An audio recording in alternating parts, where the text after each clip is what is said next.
Hello and welcome to Mike's Minutes. If you don't know me by now, you should start watching more. So today I want to talk about three separate things. The first thing is the rally in Albany is coming up, January 22nd from 11 to 2 o'clock. We will be on the third floor terrace in the Legislative Office Building, which is nicknamed the LOB. It's on 198 State Street, Albany, New York, 12210. So it looks like we're going to have a really good number of people coming. I have a lot of my patients going up there. I was able to get two buses heading up there, one from Westchester, one from the Bronx. We already have Assemblyman McDonald speaking, hopefully Senator Cousins, and Assemblyman Pretlow as well. So it would be great. We're going to have three of our representatives speaking. We're going to have practitioners, patients, hopefully from DME as well. If you know any wheelchair companies or anything else like that, please spread the word. I've had a lot of luck with our vendors. They've been sending a lot of emails out, and I've been getting a really good response. So please show up. Please show up. If you got to take the day off, you got to do what you got to do, because this is important. We have to show some solidarity, and I really hope to see you there. Like I said, please contact me if you have any questions. Second thing I wanted to talk about was, I don't know if anybody was aware that we had a bill that was passed by the Assembly and by the Senate. It was the Medicaid study bill. So what it was meant for was to study how much orthotics and prosthetics costs the state and how much it costs us to produce orthotics, prosthetics, and to run the business itself. Unfortunately, our governor vetoed that law. She decided that it was a waste of resources, and she would rather use the money towards fixing the problem. I guess we're going to see about that. I don't see it happening.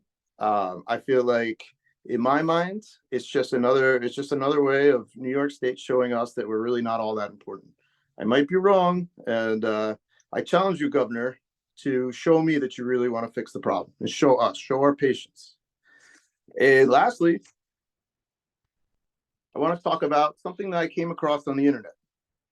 So it turns out that the Office of the Inspector General did a report on managed care in New York. I'll read it right here.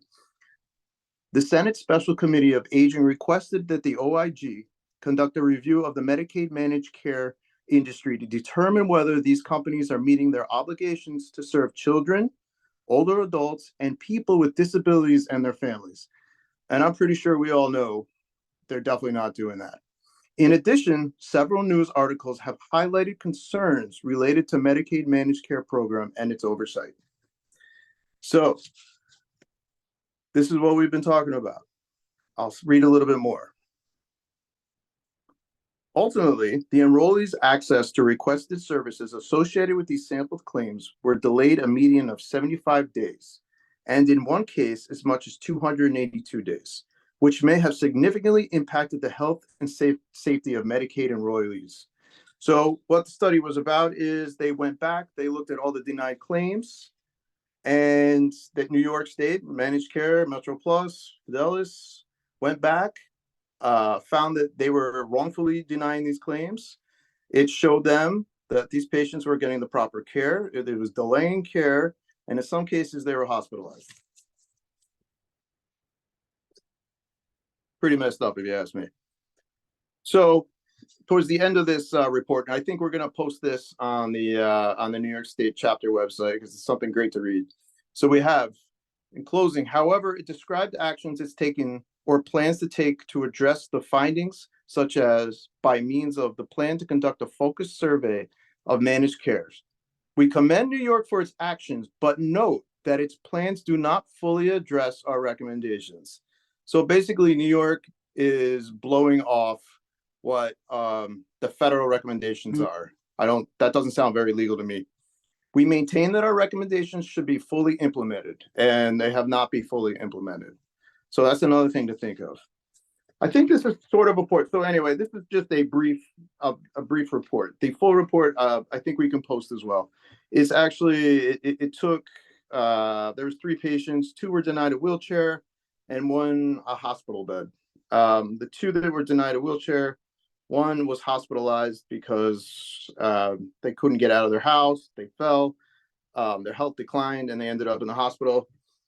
The other one lost, I believe, days at work. So, wasn't able to be a citizen, wasn't able to go to work, wasn't able to go to church.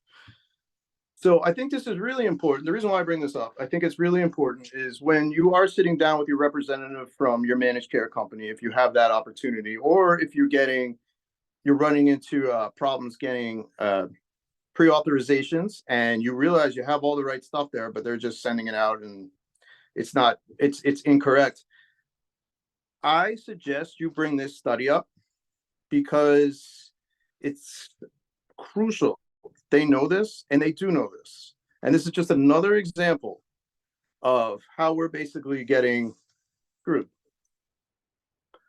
If you have any more questions about this, please give me a call. Like I said, we're gonna put this up on the website. I really think it's a good idea when you are on the phone with your reps. Please bring this article up. Should be pretty eye-opening for them. And that's pretty much it for today. Hopefully, I'll see you guys in Albany. Take it easy. Bye-bye.